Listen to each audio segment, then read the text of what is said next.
You're friendly, unabashed cup cutter. I slice through the turf like warm butter, planting dreams in the grass, one putt under. You're friendly, unabashed cup cutter. Hey, what's going on, everybody? It's me, your friendly abashed cup cutter. I hope you guys enjoyed this conversation that I had with Chris Watt. Chris Watt is the golf director at Lutrellstown Castle in Dublin, Ireland, right? The resort that he works at, the castle itself, was built before we were even discovered. Let that sink in. Amazing conversation. So I hope you guys enjoy. You see this? You see this guy here? He's so cool. I was like, all right, show me. Oh, that's awesome. Yeah.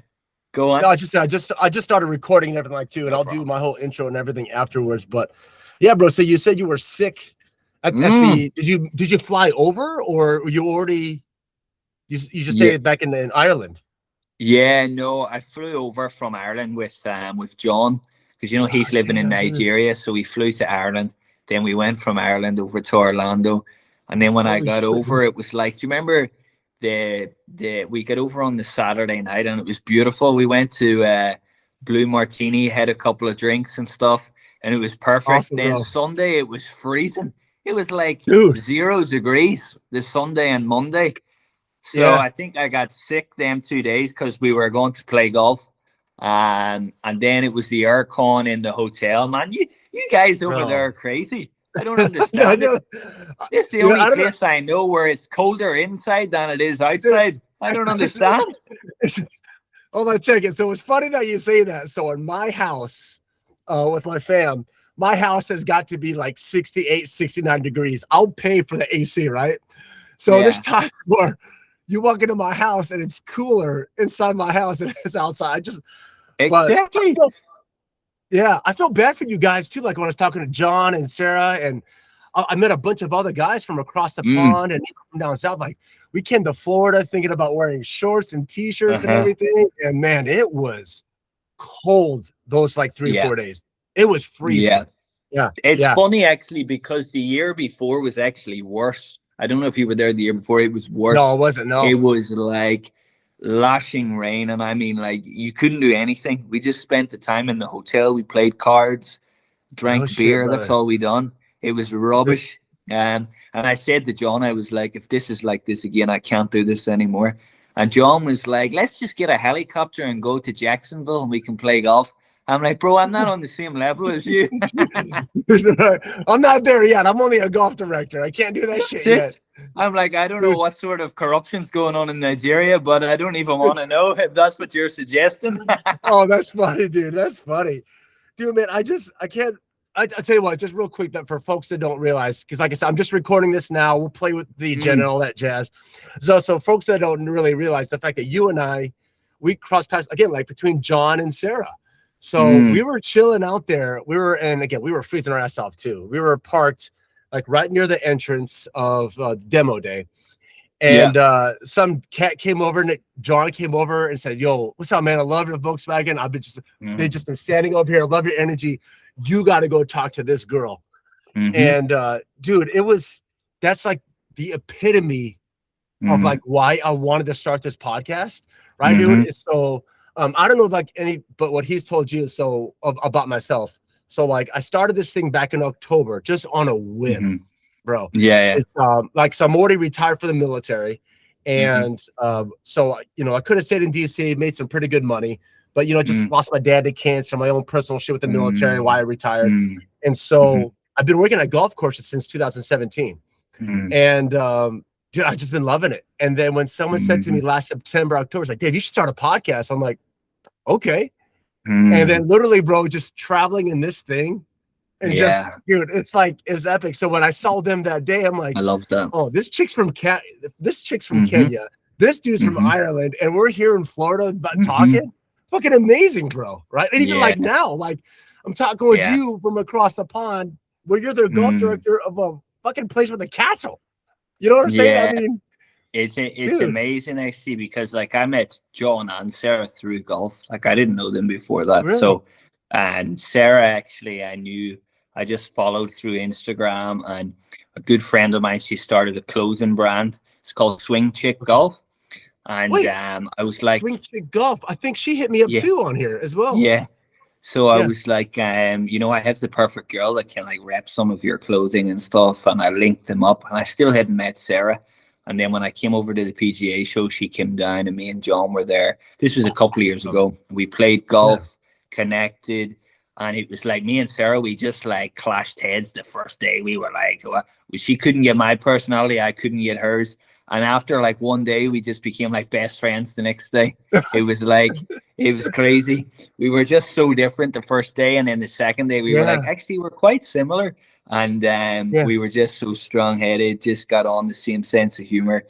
And we just got on so well ever since. So she's one of my best friends. And John came like a proper, he's Irish, but he came to my golf course like a Nigerian, late, right? So he turned up like 1 hour late for his tea time at my golf course, and he was like, "Oh, I'm so sorry, I'm late."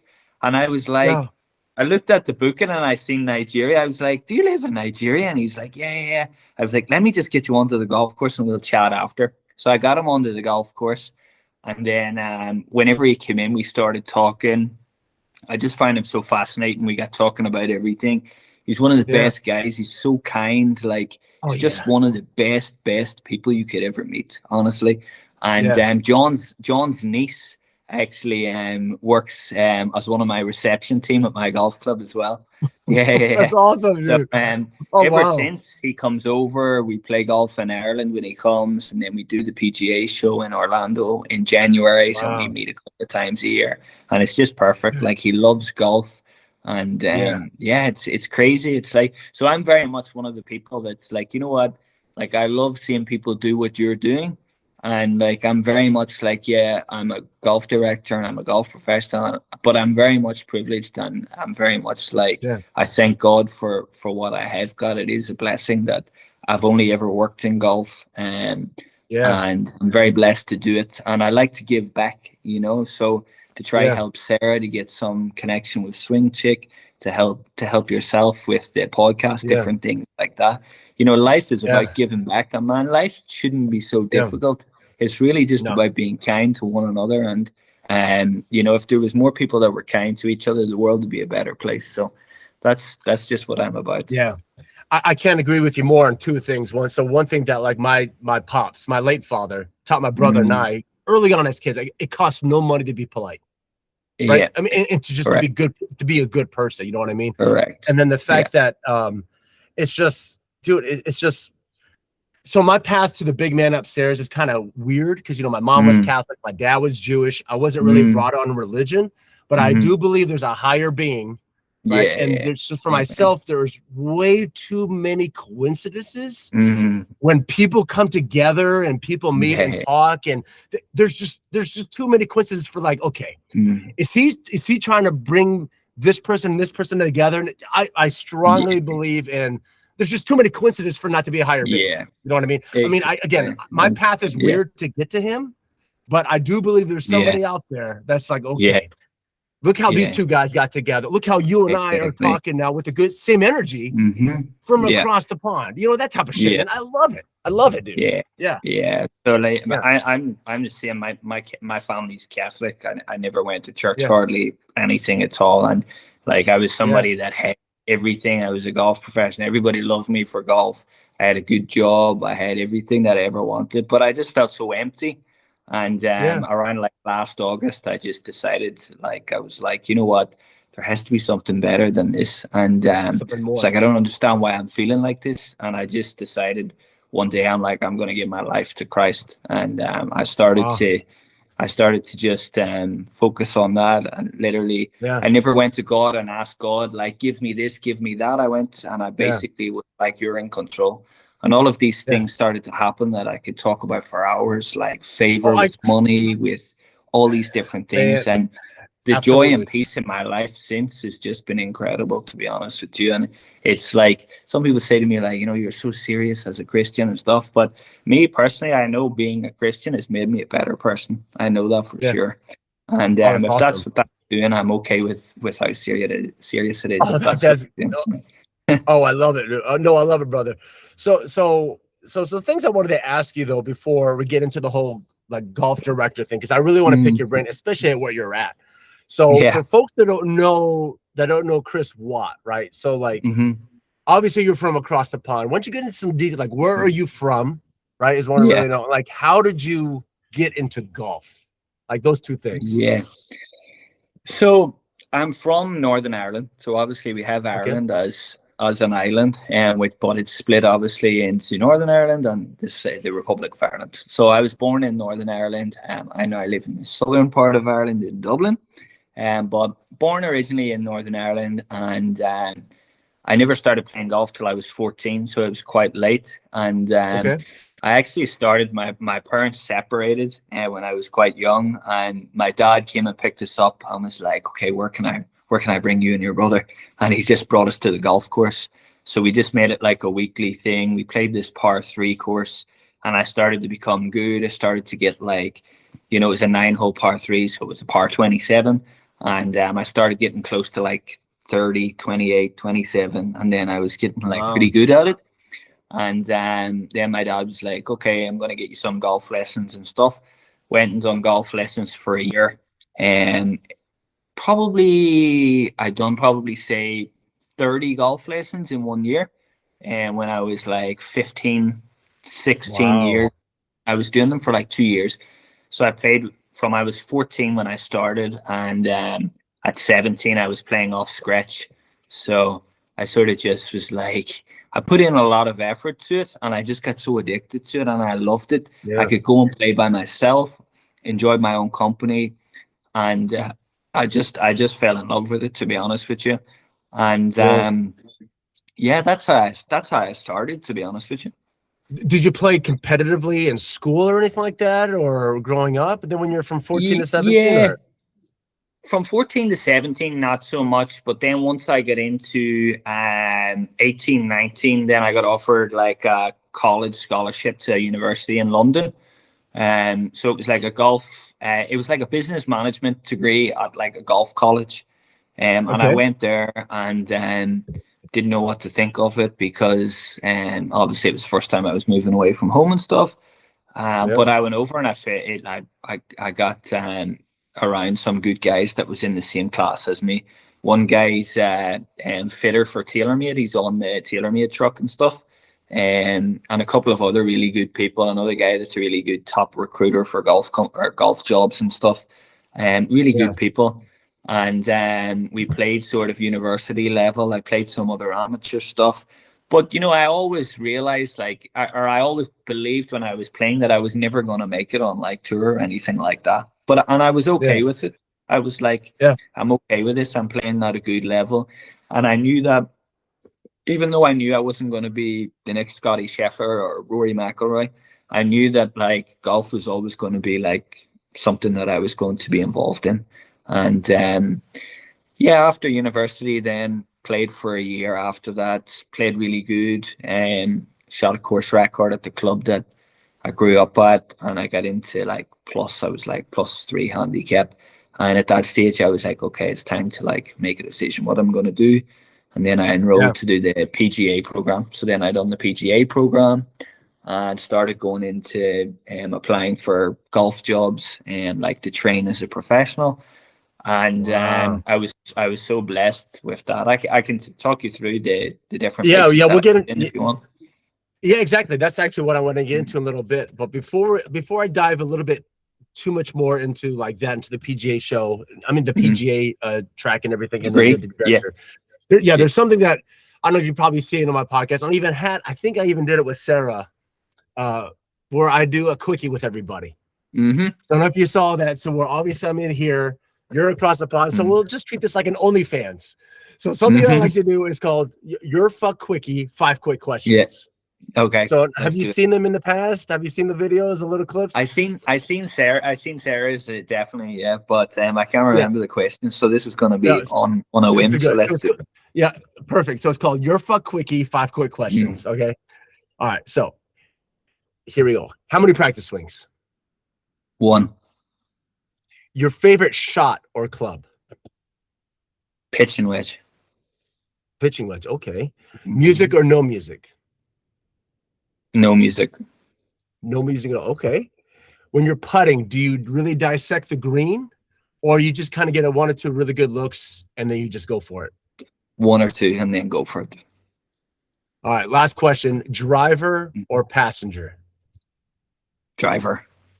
Driver all the time. Yeah. Oh, that's good stuff, brother. Oh, I love it, man. I love having a quickie online. This is my first. You're my first quickie online, brother. There you go. Oh, I love it, brother. So you said real quick. So I want to go back to this questions though, real quick. You said no music. Do you? Is that even when you play with the guys, you prefer no music, or like? I'm somebody that likes. I love music. Like I love music in general, and I'm not mad. I don't watch much TV, to be honest with you. But music, I listen to music all the time. But when I'm golfing, I don't. When I have headphones in, it distracts me because I like to hear the strike and the sound of the strike.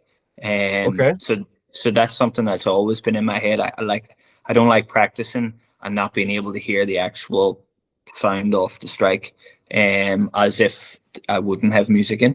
And whenever I'm playing and I'm in the cart, very rarely, I mean, if I'm with some friends and they want to play it and it's a little and it's not too loud, but I don't mean it to sound in a bad way, but whenever you have very little like shots or room for error and everybody's expecting you to shoot under par, if you've got music blaring and like beers you're hammering, you're like, you've got no hope. Dude, so that's actually my like style, which again, I'll play with anybody and everybody, but it's really hard for me to to be quiet but no, it's like there. So it's very rarely like when I play, like I have to have some noise. I think maybe that's why even when I go to bed, I have to have some type of noise. But again, I'm not a professional like you are, or a lot of the other guys that I know, where they're, where I take the game more towards like in the social part and the more relaxing. Just being with the guys or the gals, you know what I'm trying to say. But that's something that if we ever were to play, let's say if it was myself, you, John, and Sarah, I'm gonna be honest. There's probably gonna be some music. There's probably gonna be some drink, and I try to take the game so serious, but it's so hard for me because I just want to enjoy and be there. You know what I mean? But, and when I'm with them, they have music. So anytime I'm with them, they're playing music, and it's okay. Like awesome. I'm fine with it, but it wouldn't be like if I was playing by myself that I have it. Oh, of course. If I'm playing with people, I wouldn't be the music man if I'm playing, but I'm fine with it if we're playing. Like, I don't take it as serious anymore. I still am competitive, and I still like to play till a decent level. I just try to shoot under par every time I play, so I'm still trying my heart out, right? But I'm not like serious where like if I shoot 6 or 7 over, I'm going to come off the course and like beat myself up. Like I don't take it as serious as that.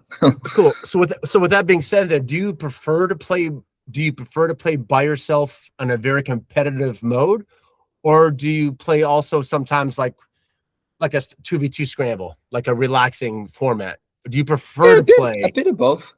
Yeah, a bit of both. Yeah, like I probably prefer to play individual, but I also like the social side of it with playing in a scramble and stuff like that. It's fun, Yep. Awesome. And that's actually something I want to get to later on, because I actually watched one of your videos about the 3 things you should do. So we'll talk about it. I did a little bit of research. That's the one thing that I don't like to do too much of research on folks. Like the same thing, like the questions. And I do that here in Florida. Is like I want my reaction to what you have to say to go with the audience, to go what they're listening to. I want my genuine, like, oh shit. So like for just little short stories, I just had he goes by Tom Badato. Regardless, he's of the Tampa Golfer. It's his Instagram page. I'll have to send it to you. Okay. And something I didn't realize, the guy was a bounty hunter or a private investigator here in Florida and Virginia. But then also he's a classically trained pianist since the age of 4. But when you see this guy, he's a typical like from Jersey, New York, motorcycle tattoos, bounty hunter. And then the fact that he told me he is a pianist. So that's the same thing. Like I don't like to do too much research, but I did a little bit just for the fact of where you work at. So that's actually a perfect segue then I want to get into Yeah. into yourself now professionally, right? So I know, like you said, you got your PGA, you're a professional golfer, not you know what I'm saying in that aspect. Yeah. When did that happen? When did that actually where you became a professional golfer? So I was 23, Okay. 24 when I started the PGA. It's 3-year program, and you sort Okay. of do it like through distance learning while you're working at a golf club. And I think America is pretty similar as well. Yep. So I started that then, worked in a lot of really good places. You So I mentioned worked in Australia, Portugal. Oh, yeah, so please, absolutely. Yeah, so I worked in Royal Dublin, it's called. So it would be like one of the top links courses, very big for Americans coming to play and stuff over here. I worked there, and through that, then after a year and a half, I was with somebody at the time, and we were like, should we just go to Australia and just go over there and just do like a year over there, and let's see how it goes. So I went over there, ended up getting a job at like a huge, imagine, like, I'm trying to think of what it would be like in America, like a PGA superstore. So a Okay. place like that in Australia. And there was so many Irish over in Australia. So when I was there, like, it was full of Irish people coming in and that were golfers and stuff. And I was there like 2 weeks, and this group of guys came in and were like, oh, you're from Ireland? And I was like, yeah, yeah. I was like, do you guys want to have a game of golf sometime? And he was like, yeah, yeah, for sure. He was like, there's a Facebook page where you can post like, if anybody wants to play golf, and people could join. So I put this post up, and there was like 250 messages. So I started this golf society over in Australia. It had like, I think by the time I had left Australia, it had like 300 people in the WhatsApp, and we would meet like once every 2 weeks and play golf. And there'd be like Oh, 50, cool. 60 of us. I'd organize it, and it was so cool. And then through that, because I was a pro, I was teaching people on the side as well. So I'd Yeah. done that for a short period of time. Then I came back home, went to Portugal. There was a job that was going on. It was at Monterey, it was called, not the one in California, but the one in Portugal. Yeah, And yeah. it was like 8th in Europe, and it was like the 8th best golf course in Europe. And I went over, and the customer service was like what they focused on. They do like bag drop, they clean your clubs. It was so professional. And in Ireland, we don't have that. So I Oh, worked there really? when I came. Yeah, we don't really have that. You might at some courses have a few people that do bag drop and stuff, but like the tipping and stuff like that for getting your clubs cleaned and stuff like that's not really a thing over here. Oh, You'll get good service, but you won't get somebody like standing at the front door like yeah, Mr. Such and exactly. and like saying Shingle Creek, you have Oh, guys like waiting on you guys at oh, the oh, we cart barn, guys at on the my tee. golf course, where Yeah. I work here at Tampa Palms, like if you guys ever come out, I'll take you out there. Mm. Is that we have Hmm. guys ready to go already right Yeah. there at the thing. Yeah. Yeah. So we don't have anything to that extent. So Okay. once I was in Monterey, because everybody sort of in Ireland knew how good the golf course was over there, when I came back home from it, like I got offered so many jobs, like at different places, like really good jobs. Wow. And I had just finished my training then as a PGA pro, and COVID then hit. So I was sort of like doing nothing for a couple of years. And then I took a job at a course, it's called the K Club. So it had Ryder Cup in 2006. Oh, okay. Yeah, so it had Ryder Cup in 2006. It's had a couple of Irish Opens in the last like 5 years. And went in there as golf operations manager. By this stage, I was still like 30, 31 years old. And I was happy in there. And I know of another golf director who was in the job that I'm in at the moment in Lutrellstown, it's called. And he basically rang me, and he was like, look, I've got offered a job in another course at a resort. He was like, I think this could be a good job for you, like as director of golf. So I was like, okay, let me see. And I knew that I was like probably the youngest golf director or person going for a golf director job at the time, but I was like, my resume and everything's good. Let me just go and try. Yeah. I didn't have Yeah. anything to lose because I was in a good job. And I went, met the CEO, and we just got on really well. And I sort of just gave him a figure of what I was looking for, and he came back to me within a couple of days and was like, "Yeah, we want to offer you the job." So I've been here now 4 years. This is my 4th year now. Wow, Yeah. too cool, Yeah. man. That's awesome. What is the Yeah. fact that you started on a whim with on a whim to go to Australia to Yeah. start Yeah. the motion of where you're at right now. Yeah, Right. pretty much. I just like I started in Royal Dublin. I'd done like a year and a half there, and then I was like, I spoke to the guy I was working with and was like, if I went over to Australia and stuff and I came back, would you give me a job back? And he was like, yeah, I would. And I was like, okay. So I was like, if I'm gonna do Australia like for a year, I'm gonna have to do it now. I was like, if time goes on and I finish the PGA and then I go into jobs, I'm like, I'm not gonna do it. So I was like, let me go and do it now. Went for a year, had such a good time. Australia was so good. Apart from everything over there bites you or eats you or whatever. But, I know, right? Yeah, right. But it was really good. And like as I say, like if I look at my resume of the golf clubs that I've worked at, I've just been so blessed. Like I've never worked at a bad golf club. Like you have so many like trainee professionals that are just trying to get in jobs in any golf club to start their training. I've never worked in a bad golf club. It's always been like the top 1% of golf clubs that I've worked in. It's just been so very blessed. Yeah, absolutely. So I've had a really good run, and where I'm working now is like it's so beautiful. It's in like a really good location in Dublin. It's 15 minutes from Dublin Airport, 20 minutes from the city centre. But it's so beautiful. Like it's such a beautiful place.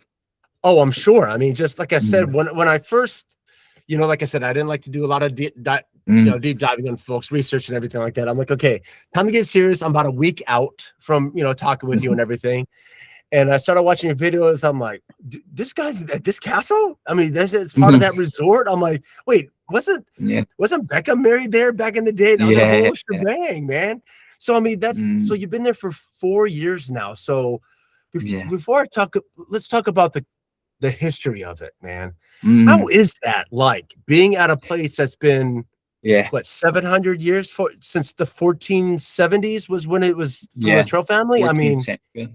14th century castle. It's so beautiful, like, and it's so private. You can come in an entrance to the golf course, and the castle is like 2 miles away from like where the first tee is. So when you're playing golf, you can't get close to the castle. You can see it when you're playing a couple of the holes, but the other entrance where people will come in to get married and for events at the castle is like completely secured, like with security and everything. And it's private, so everybody's like, you always get phone calls. It's like, can I book a room for the night?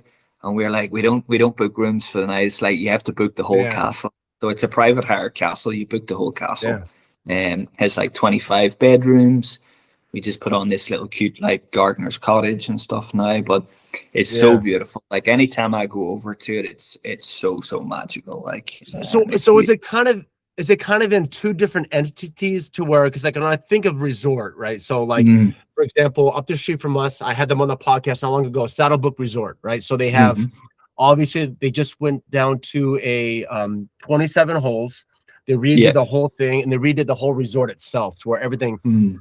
But with you though, is it so the castle resort itself is that, and then you guys are its own entity?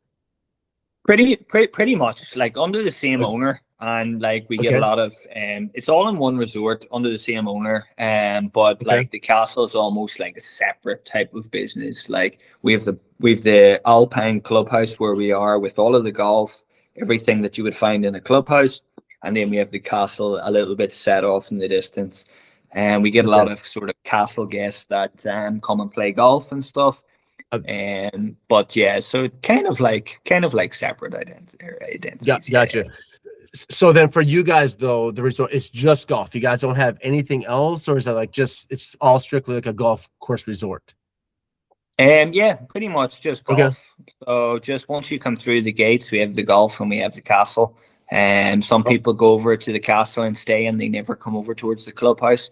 But most people that stay, they're booking it because it's like a castle wedding, and a lot of them are Americans that are golfers, so they want to do like the golf the day before and then the wedding and stuff like that. So a lot of the guys do that. Obviously, that's 100%. You go golfing with the guys one last time before you get married, and you can never go golfing again. Or whatever. A lot of American weddings. So I think yesterday we had 20 Americans. They were scattered from all over. They were in Atlanta, Georgia, and Pennsylvania, different places like that. So they came. They had a time.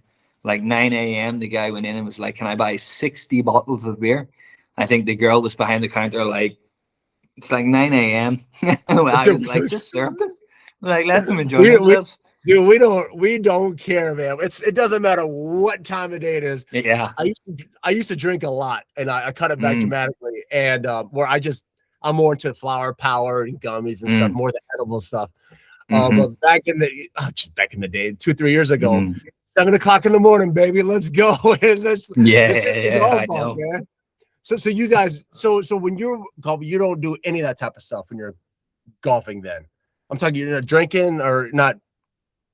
Drinking wouldn't be something. Like members of golf clubs in Ireland, Irish people would.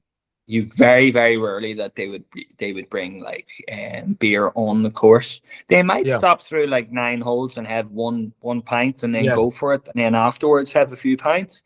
But like the bringing beers out on the course and stuff wouldn't be a thing. So whenever we go over to America and stuff, it's something that like Irish people have learned, that when they travel, that they do it, but they don't do it in Ireland. So they'll go to like Spain or America and they'll be like, "Let me have like 4 beers and bring them in the car." You're like, "You don't do this in Ireland." But I love that. That is awesome. Oh, that is funny. That's actually some of the stuff that I wanted to ask you, the differences between the two. So that's perfect. But no, so I want to get back to you and your resort and everything. So what's a typical day for you then in Ireland at your resort? What's your typical day? So I have a small-ish team. I have a pro shop team. I have a reception team. I have another girl that's in the office with me who's golf events manager, and then I have some golf services staff outside. So once I go in, pretty much like I have my own admin stuff to do. I look after sort of financial reports, revenue reports, stuff like that. Look after emails, different things like that. Once I sort of box that off early in the morning, go out to the pro shop, interact with the staff, interact with the members, the visitors, make sure that everything's looked after, buggies are clean, buggies are ready, charged, any hire clubs that need to be going out, stuff like that. Give the guys some tasks to do, see if there's any problems, anything like that. And like a lot of it's like customer sort of or member relations stuff, like going in and talking to the members and stuff. And then I can have meetings with some tour operators to try and bring in some business, and looking at different bookings for castle guests that are looking to book in stuff. A lot of reservations as well. I'll try and get out onto the course, even take a buggy, drive onto the course, and just go around, say hello to people. Sometimes I'll throw the clubs on the back and jump in and play a couple of holes while I'm out there. Because it's always good, like, you can have some members come in and we're like, "Yeah, did you see how quick the greens were? Did you see where the pin was on the 4th?" And you're like, "No." So it's good to go out and actually see how the course is playing and stuff, So I try to do that as much as possible. And then once I come back in, I'm basically looking at the following day, trying to prepare for it, and have a meeting with some of my team, see what sort of business we have booked for that month, see if it's ahead of budget or behind budget, see what we can do to try and pick it up, different things like that. And so I don't teach a whole lot, but I still give some lessons as well. I was actually going to ask that too. That's some of the questions I had asking was for because you're the pro and you can learn. So do you have your own coaching staff too, or teaching staff there at that resort, or no? We have one sort of, how we say, contracted golf pro. So it's a guy, he's in his 60s, he's been there for years, and he basically pays a retainer to come in and to coach there. So he's there, and he does a little bit, he's getting older now, so he's sort of switched off, does a bit of group stuff. But you'll have people specifically that's asking for me to give them a lesson, and I'll do it, but I don't sort of beat myself by doing like 10-15 lessons a day and stuff. I'm just too busy with all the other stuff to be doing it. Of course. But I still like to do like a couple a week. Just you know, I still enjoy doing like a couple a week. And the social media thing is a new thing that the castle had its own social media, and we found that when we were posting golf on the social media like Instagram, for the castle, it was like losing some followers because they just were interested in the castle. So we started then that we would start a social media for golf, so Lutrellstown Golf. And then we started to do flyovers, and then do a lot of stuff like tips and some like play a hole with me and different things like that. So that's new. That's new to me. It's not something that I would probably do like personally. But you know, I do enjoy it, and doing it for the resort, and you know, the guy that does them, and they come out pretty well, and people are like, like the videos were cool and stuff, and I was like, like if it's helping somebody, then that's good for me, you know. Yeah. No, I hear you. Again, that's perfect. Again, another perfect segue. So the fact that's what I watched your video, and it was really good about the 3 things you should do as a golfer. And I think it was because one of them I don't do, because I don't know how old you are. I just turned 45, so things are starting to hurt. I have to stretch. I have to use that weighted little dong looking thing. You know what I mean? To stretch out my back and things like that. But the one thing I wanted to ask you though is finding the right club. I thought that was perfect, right? I mean, as the 3 things, because for the social aspect, but it's like finding the right club to join to a what's within your budget, or the social aspect. So where you're at your resort, and with other courses that you've been at there, and do you find that there is a big change between, I'm going to say, between price point and location of the type of social club you're going to be at, like in Ireland, or is it pretty much like almost all the clubs have that same mentality? Because like you said, in Ireland, you guys don't drink a lot on the golf course or whatever, but here in the States, I know for sure the car girl has to have everything filled up. Guys are already ready to start, but of course some clubs don't like it, some clubs do. So how's that in Ireland with you guys? Yeah, I think it's more the tee time availability and condition of a golf course and social aspect of it, that you would have sort of a good group of members that would, you know, go regularly on like a Wednesday, a Saturday, and a Sunday, and have food there after golf and stuff, and they interact and become sort of close friends, as opposed to having sort of social events as in like, you know, like I don't know, what sort of like a trivia night or different things like that, where it would be like the members coming to drink and stuff like that. So it would be more on like the how the condition of the course is, how easy it is to get a tee time, and just like the sort of homely feel of it. So we have a spike bar, it's called, and it can probably hold like 40 people. And our members like love that place because it's like such a nice little area, has a TV in it, really like cozy little spot right beside the pro shop.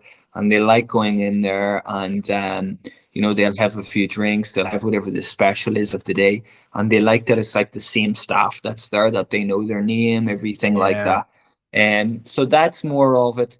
If it's a golf course that is really good condition, but it has too many visitors on it, and there's not a feeling that it's sort of like very friendly to the members, and they're just a number.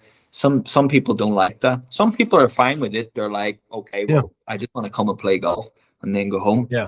And so they're like, so I'm playing this really good golf course, even though I know there's a lot of visitors and stuff, but it's still one of the best golf courses. And I'm just going to play my golf and go home. I don't really care about like a social aspect of it. Some people Yeah. are okay with that, but other people's trying to find the balance, I would say, Of where course. they're like, they don't want to play like just like a little member club, which is say a 6 out of 10 course. It doesn't have any visitors, so they've no problem getting on the timesheet and stuff. They sort of are trying to find the balance where they're like, I want the best possible course that I still feel like people know who I am, and it's friendly, and yeah, so it's pretty much like a balance like that. So I would say like social thing of it is definitely good. Like we would have some events there, like say when the rugby's on, like the Six Nations and stuff, and Ireland's playing, and like we would have the members having an event. They would do like a nine and dine through the summer, and nine Oh, okay. holes, like a 9-hole scramble, Oh, and I then like they would that. come in, yeah, 9-hole scramble, and then they come in and dine and stuff. So they have events like that. So it's trying to just get somewhere that it feels like they're really welcome, and that they feel like it's like a home for them, really. Yeah. Yeah. Yeah. Mm, I hope hear that it. I makes think no, it makes sense. Absolutely. And I think we obviously do pretty much the same thing here. It's like, because there's a lot of private clubs here, country clubs, a lot of municipals, and then a lot of tracks that are kind of open to the area. But it's funny, like when I hear you talking about like having the bar so close by and having it a little cozy, as you're saying that, I'm reflecting back on the courses. I played a lot of golf courses here in Florida, in the Tampa Bay area, and I can already think of like 2 or 3 where, unfortunately, we used to have a track right down the street called Pepper Creek, small little track, but they had was it O'Reilly's or Brady's, Mulligan's. It was a nice, awesome Irish bar, but it was just a quaint little bar, U-shaped. And it's a shame that place shut down, because the bar and the restaurant was awesome.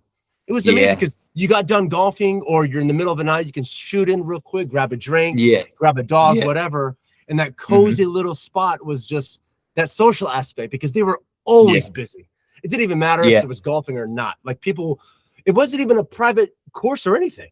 It was just a small little track right across from like a Walmart. I don't know if you know what Walmart is, but a Walmart. Yeah. And it was just awesome. Oh, it was just, and it was just a shame that little track shut down because of the social aspect and the bar of it. Yeah, man. It's almost like if you think of like your local bar, and you go and you know who's going to be in it. Like some guys are going to be in it. It's not going to be too busy. You're going to go in. The bartender's going to be like, "Oh, you want Budweiser?" Whatever. And give you what you know, or what she knows that you drink, and you're going to be like, "Gosh, like I love it in here." As opposed to if you go to like another bar and it's completely packed, it's so noisy.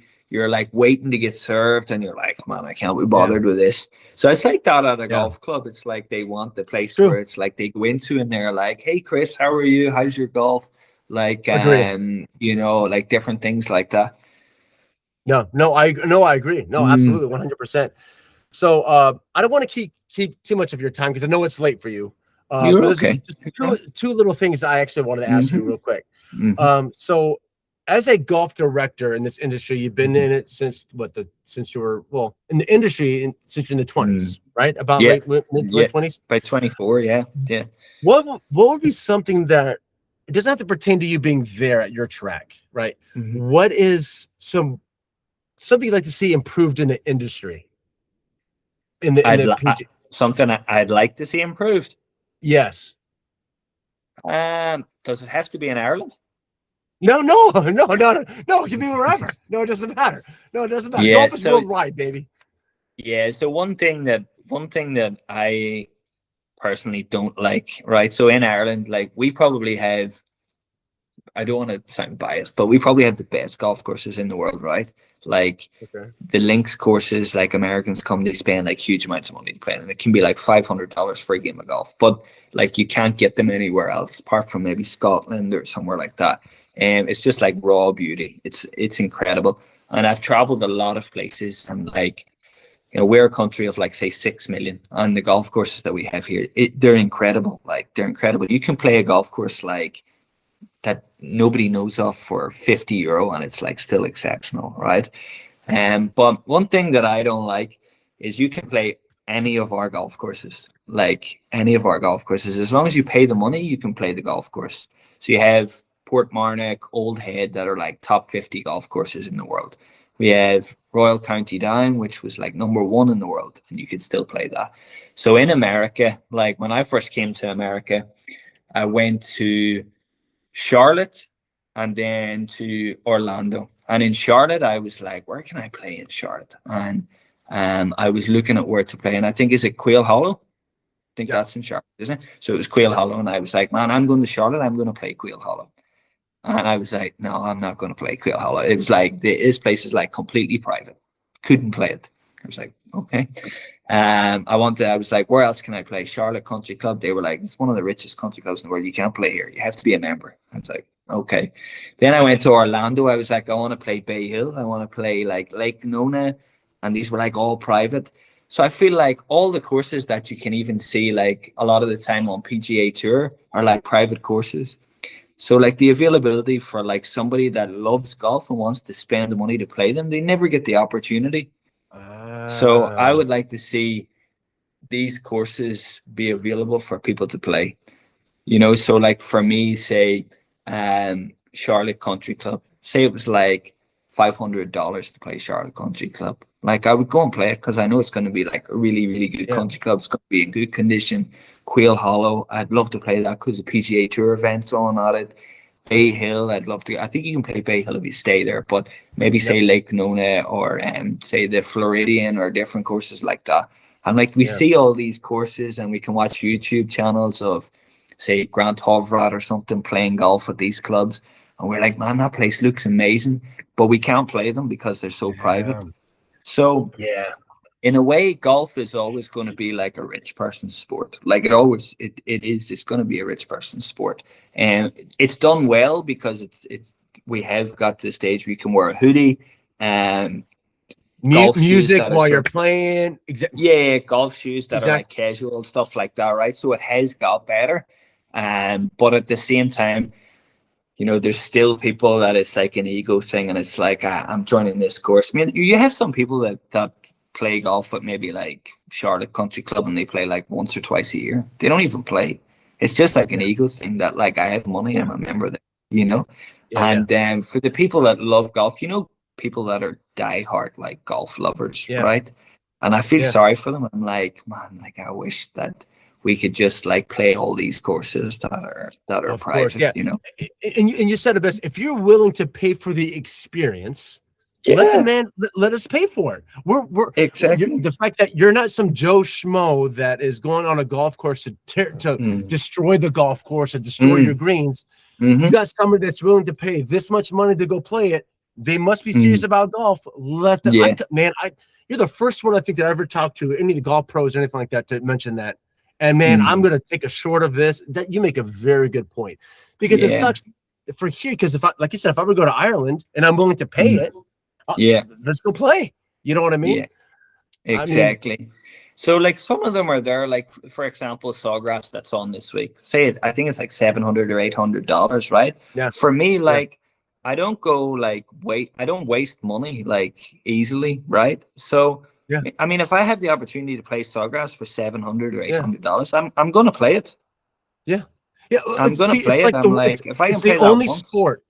Yeah, it's funny. You just thought of it. So it's like for some of the sports we have in America, you know, get like football or baseball, or when they get to the finals, right?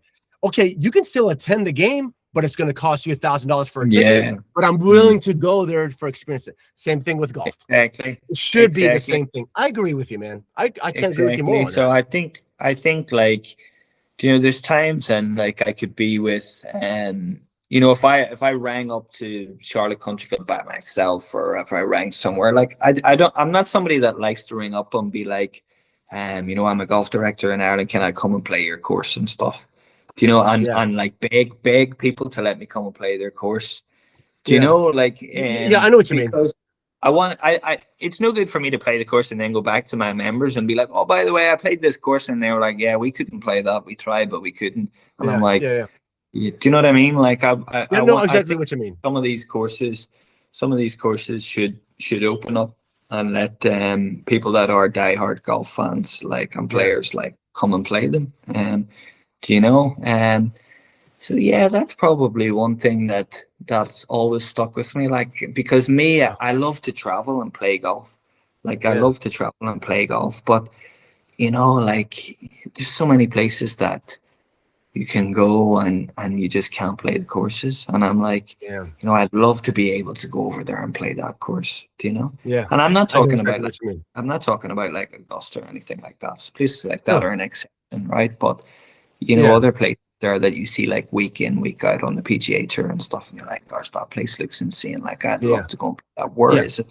And then you realize it's like, oh yeah, it's like $1 million to be a member. And you're like, you're not yeah. going to be able to play there. It would have been amazing, like let's say like that first week, because of course the preparation for the PGA event, obviously Mm, it's exclusive, whatever. You imagine like let's say a week or two afterwards, if you're mm, willing to pay $1,000, go play in Sawgrass and yeah. go right ahead. You know what I mean? Something like Yeah. that. But yeah, Yeah. yeah, So we actually done this when we had the Open in Portrush. So it was a couple of years ago. Well, the last one, Scheffler won, and the one yep. before Shane Larry won as well, right? And I think we were celebrating for like 2 years after that. Once an Irishman won like his home Open, right? But Yeah, yeah. they done something at Royal Portrush after the last round. So once the last round finished, the tournament had finished. The next day, they basically had a timesheet the next day, and they kept the pins the same as the Sunday in the championship for the Cool. Open. And it was like 700 euro to play it. Wow. But like the tees, you played from the same tees as like the Open, like the Open Championship guys played from. The pins were the same. They still had the Oh, grandstands cool. and stuff up. See, So that was so good. So I was like, imagine they done that at like, say, Bay Hill, Sawgrass, yeah, Quail Hollow the next day, where it was like, okay, like, even if they were like, we're only doing this once a year, and they were like, we're going to do it for like 1 day or 2 days after, and we're going to keep it like the same as the last day of a PGA that Tour you know, tournament. how awesome would that be? I'm just thinking about it because we Yeah. have the Valspar coming up on Monday. This Yeah. coming week is Valspar, right down the street Yeah. from us. I'm actually going to be I volunteer to be a caddy for the Pro-Am and everything. I love Cool. that stuff. Did it last year. Yeah. It is so much fun, bro. Mm-hmm. But imagine like that next day, you could bring your family. They can be sitting in the stands for you, waiting while Yeah. you're hitting. Things that would Yeah. be. Oh, that would be awesome. Exactly. And I'm pretty sure they will have no issues filling up that Mhm. tee sheet. There'll be Yeah, no issues of exactly. getting people. Yeah, man. Exactly. And like, I feel like if they've prepared for like 2 weeks before it, like, just Yeah. let it go for like 1 day. Just like, Yeah. you don't even Yeah. have to, like, how perfect the place is going to be manicured. So you Yeah. don't even have to have staff Give- out there. Like, I was gonna say, looking give the after guys it. a break. Give Yeah, the for the greenskeepers next a break. day. For 1 day. Wouldn't that be Oh, amazing if they were 100%. like, we're going to Oh. give you the next day off. We're going to open the tee sheet, and for 200 people, going to charge them like 500 euro, and they can go and play. Easy, and That would be let the people go perfect. sit in the Like, you would stands. have- Oh, gives me You goosebumps, would man. have Absolutely. you would have people doing it. I think that would be so cool. Like, Absolutely. No shit, man. I can't Yeah. agree with you more. So Mm. one last question before I let you go. Mhm. I think I already know the answer to this. If you weren't the director of golf, Mhm. what would you be doing right now? If you weren't in this position, I mean, you've been doing it forever. What would Chris Watt be doing? That's a good question, because I haven't actually ever thought about it. I should actually think about it, as in, like, imagine if I couldn't do this. Probably something, some sort of guest experience type role. So whether it would be like head of concierge at like a really top hotel or something. I always Okay. feel like I always love seeing in different places, whether it be a golf club or a hotel, like little fine bits of detail that people do to just like make it better. Do you know, I think I went into a golf club in Ireland, and when it was like full of Americans. This golf club was one of the top courses that Americans come and play. And when I went into the locker rooms, they had like newspapers from like different parts of America. They had like got and left them in the locker room for like Americans coming in. And I was like, that's so smart. Like the guys from America could come in, and they had like the day newspaper for them to come in. And I was like, little things like that, stand out. And yeah, like whether it's like little personalized bag tags or something like that. I'm always like trying to think of, how you can make like somebody like remember the experience more. Do you know? So yeah, I would say probably something with that. I have a fascination for like aviation as well, so maybe something in that. Maybe start like if you didn't have golf, you'd be flying around, being a concierge or trip guy for visiting golf courses around America. Around the world. I seen. Yeah. Let me actually say what I would probably one thing that I seen that I was like, okay, yeah, I could do that. I seen a job a few years back, and it was like chartered flights with like a private jet, and it was like selling chartered flights to like high-end clients and private jet flights and stuff. And I was like, that could be quite cool. I'd probably enjoy doing something like that. It's like aviation, like elite sort of clients, stuff like that. And I probably like the thrill of doing something like that. So something like that. But isn't it crazy that I've never actually thought of what I would do, because I've just done golf. So what's your future then? Are you gonna would you stay there at Lutrellstown, or would you want to move on to another place? I'm 36 next month, so I said like I would stay there. Like I could see myself staying there till I was probably like 40, and then look and see if there was, and see if there was other things. But like, I have my own team there, and I love the course. I like the members. Like the money's good, and so it would have to be something. It would have to be something really special, for me to move. But I do feel like after a period of time, people stop listening to you, and you just sort of become like a bit of furniture that's just there. Do you know? Yeah. So you would start to lose. You would start to lose the same love that you have for it. So I would say like after 10 years, I would probably look. I wouldn't say I'd stay there for 20. Like I'm only 35. Like I wouldn't say I'd stay there. Bro, you for got like plenty 30, of time, bro. 30 years till I'm 65. I'm not going to be working till I'm that age. I just won't be. But I said actually, like I would like to caddy. We have a lot of good golf courses where caddying, like you can make good money. So I said like if I stayed in golf till I was maybe 55 or just maybe just into the 50s, that I would leave, and hopefully I'd have a bit of money behind me, and I would caddy like 2-3 days a week at a really good course and just enjoy it cash. Just enjoy it. No, I hear you, brother. That's where I'm at now. It's like I'm very blessed to where I'm retired, everything now, and I work at my golf course as I'm the primary cup cutter there at the private track. I like that. Dude, I make minimum wage. I don't need the money. I just want to be outside. I want to cut some cups. I've got pretty damn good at it, I will admit. And that's where I'm at right now. My happy place. I'm 45, and I'm at my happy zone. This right here is just my enjoyment of meeting new people and talking and sharing it with the world. But just for the fact that I get to tomorrow morning, I wake up at 4 a.m. I'll be at the golf course by 5, cutting cups by myself, and it's the most exhilarating. I love it. Right? It's the same thing with you, man. You know what? Love it. Yeah, and do you know what? Like, I wouldn't say this unless I mean it, but you have such a good personality and such a good, like, kind way about yourself. Do you know that? Thank you, brother. Like, thank you. You'll go far. I know, like, you've just started this journey and stuff, but you will go far. You're genuine, and what you're doing is beautiful. And I really pray that you continue to just be guided to stay on this path, and the Lord will bless you with what you're doing, like, because you're doing it from the kindness. You're not doing it out of anything else. any This is monetary out of value or anything like nothing. that. So We just You went know. to Diamond Hill golf course down the road. It's not a bad track.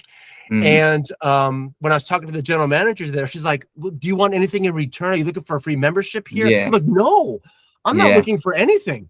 I just want Yeah. to share your track with." Well, Mhm. first up, you as the general manager here at Diamond Hill, you guys just renovated, blah blah blah. I just want to share. I'm not looking for anything in Mm. return, but I Yeah. appreciate the kind words, brother. I really do. No.